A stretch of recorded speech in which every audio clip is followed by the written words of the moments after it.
besta ruana, pois o nome de princesa outra igual não existia, sem légua na redondeza.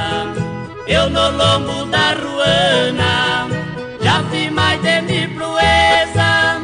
Minha besta marchadeira era mesmo uma beleza.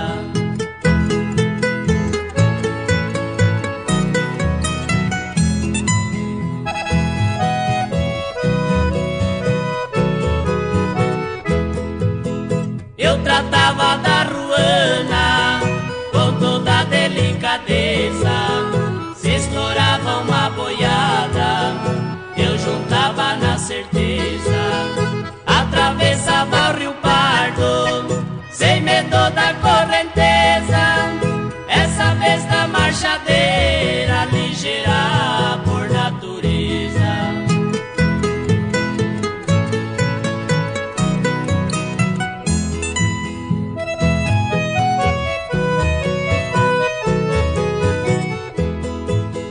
Um dia chegou a desgraça.